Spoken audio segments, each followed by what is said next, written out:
Ladies and gentlemen, welcome back to our favorite xenomorph, sexually assaulting, two-mouth, face-hugging, egg down the throat hatching, violating creatures. We are at this point in the Alien franchise. We are done with the four main Alien series, movies. We are now at the Alien vs. Predator franchise, or part of this franchise. This should be fun. So, Alien vs. Predator came out in 2004, was directed by Paul W.S. Anderson, which this is probably one of the best movies that he's made, if not the best, because I think Mortal Kombat is overrated and fucking terrible.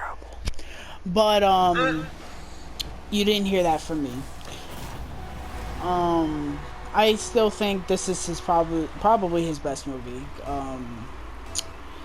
So Alien vs. Predator, I think it started where Predator 2. I've never seen Predator 2, but I know the part from Predator 2 where Danny Glover goes into the ship and sees all the skulls, and there is a xenomorph skull, and everyone flipped their shit. Oh my god, they're gonna do Alien vs. Predator.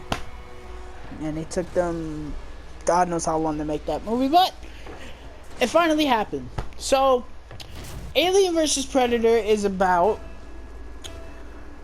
a pyramid that is in the Arctic, and it is ran by predators, and there's a lore or a flashback that tells us that the xenomorphs and the predators lived in coexistence with each other until the predators overruled the xenomorphs. You can't make this shit up. So, what do I think of Alien vs. Predator? I actually don't mind Alien vs. Predator for what it is. I think it's a pretty enjoyable watch if you go into it with the right mind. Is it necessarily amazing? No. Is it stupid as all hell? Sometimes, yeah. But it's enjoyable enough. You know, you can throw it on at like 3 o'clock in the morning, skip the first 20 minutes because the first 20 minutes are boring. You get to where the shit starts hitting the fan, and it's pretty entertaining. You got some kick-ass Alien vs. Predator fights, nicely shot action. It's not like fucking Resident Evil Final Chapter where you can't see what the fuck is going on. The production design is nice. It's shot nice. Special effects are pretty good. I can't remember any bad shots of CGI, but overall, I pretty enjoy Alien vs. Predator for what it is. Evan, what do you think of Alien vs. Predator, good sir? I have pretty similar opinions. It's not terrible. Like, I literally almost fell asleep during the first 20 minutes. It literally reminded me of the Apple event of, like, them advertising 5G. But besides that, it actually was pretty enjoyable. Yeah, it's not... You hear Alien vs. Predator and you're like, oh, Jesus Christ. But, you know, it's... I don't know if this is better than Freddy vs. Jason. It might be better than Freddy vs. Jason because the acting is better in this movie than Freddy vs. Jason. And, I guess that's that. And the special effects are better, I guess. But then again, this movie came out 1 year after Freddy vs. Jason. Can you imagine that being, like, a fan of movies? Having Freddy vs. Jason come out and then 1 year later, Alien vs. Predator? So I'd probably be just jumping up and down. That'd be pretty cool. But, there's not really much to talk about in this movie. It's just Alien and Predator fight. I mean... Yes, they attempt to give it a backstory. It's kind of ridiculous, if you ask me. Like, really? Yeah. The aliens and the xenomorphs and the predators coexisted with each other? Really? That's a little ridiculous. Another thing I don't like, and both movies fucking do this, which we'll talk about in Aliens vs. Predator Requiem. Oh, Lord. But the thing that I don't like that these movies do is the fact that they just take lines from the original movie. Stop stop it. You're not cool. There's a line, I've only seen Predator once, but I know the line, where Arnold sees the Predator without the mask for the first time. He goes, "You ugly motherfucker." And then the fucking, the girl in this movie just says the same thing. But it's not towards the Predator, it's towards the Alien. Same shit. I literally cringed, so I was like, oh, stop it. Then Paul W.S. Anderson takes the exact shot from Alien where Ripley puts her hand on the fucking ledge, and he literally copies the same shot. Like, dude, really? Stop it. You're not cool. You're not cool. Stop it. But the thing that I can't stand in these versus movies, I really don't like it. Why must it be like when it's two bad guys? Why must it always be that one eventually ends up being the good guy? I really don't like that. I don't either. They did it with Freddy vs. Jason. They made Jason technically the good guy. But, I mean, I guess he wasn't because he was still killing people, but I don't know. They make the Predator the good guy in this movie, and it's like, I guess. I mean, it's not like a bad decision. Like, now if this was the Alien being the good guy, then we would have some issues. Yeah, I can see that. I would rather have Predator be the good guy than the Xenomorph. I can't see the Xenomorph fucking doing that. One thing that I was actually kind of surprised by is the fact that there's a queen in this movie, which... Yeah, I was really surprised by that too.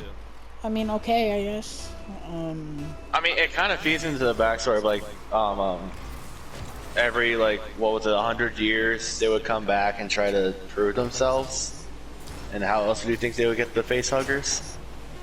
I don't know. Like, they would have captured the queen, but it's just so weird.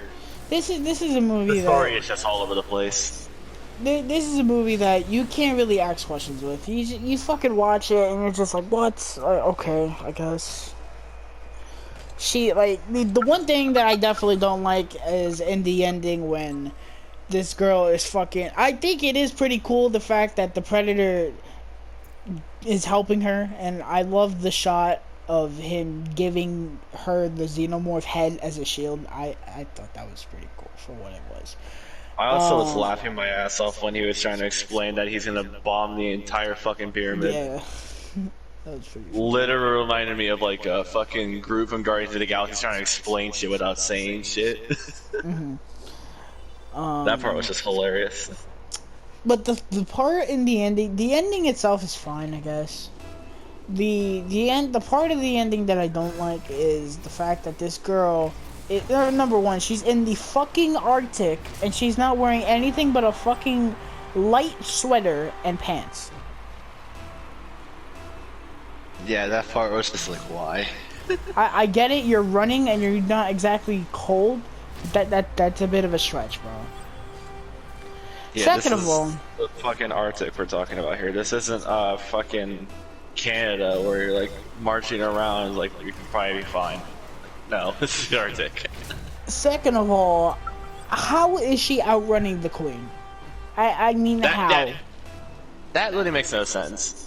I mean, I guess the obstacle's in the way because she's smaller than the Queen, obviously, but that's too much of a stretch. There was no way she was outrunning that Queen, bro. The Queen was literally on her cheeks and literally stumbled like once, and then she was just like 5 meters away from her. Like, what? Like, that's just so stupid. Also, this movie does something weird. I don't know why it was weird to me. Maybe because we've watched 4 movies with them already, and they never did this. The Xenomorphs are fucking fast in this movie. Really fast. Like, they fucking haul ass. When they fight really, like, quick. It's either they fight really fast, or he edited the action to be like that. I don't know what it was. But to me, it was just weird seeing the Predator and fucking Xenomorph have like a fucking Mortal Kombat-esque style fight.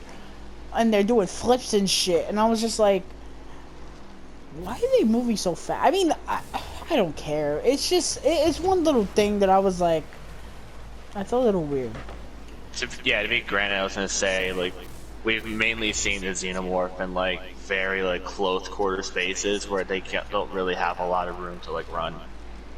You could say aliens had a little bit of room to run, but that's Yeah, really but about even it. in the aliens, they weren't that fast. They still moved No. pretty, you know. I don't know. That's just a little nitpick, but other than that, I'm gonna cut this short because realistically, there's nothing more to talk about. At this point, I'm just rambling. Um. Oh, one more thing. Why is Bishop in this movie? I get it. Yeah, These that movies thing aren't was like canon. These movies aren't supposed to be canon, but it's like, this is 100 years before Alien or whenever the hell Bishop showed up. and then they kill him too. So that's how you really know it's not canon because in Alien 3, he's there. Yeah, I was thinking my mind. I was like, they're probably gonna leave Bishop to be alive. Fucking asthma head ass. But that's gonna do it for Alien vs. Predator. Not a joke towards that people with asthma. Not a joke. If I had to rate this, it'd probably be like a 6, I guess. There's nothing really more. It's an above average versus movie that puts in the effort, but you know, it's just stupid nonsense. But again, I enjoyed myself for what it is. When you hear the title Alien vs. Predator, you expect dog shit, but this was not dog shit, and I commend Paul W.S. Anderson for at least making one good movie in his life. I wish he would have kept the string going, but you know, we can't all get what we want. I'll see you in December for Monster Hunter, bro. And that movie's terrible. But thank you guys so much. Check out I'm gonna make the playlist. Check out the rest of the Alien reviews: Alien, Aliens, Alien 3, Alien Resurrection, and next week we are talking about Aliens vs. Predator Requiem. Oh, you can hear the excitement off my mouth, man. You guys thought you got a rant in Alien 3 and Alien Resurrection. Oh, just wait. In the words of a famous meme, hold my beer. You might want to take off the headphones for that one. Thank you guys so much. Please like English. Please leave a like and subscribe if you haven't already. Be on the lookout for Aliens vs. Predator Requiem next week. And stay safe. See ya.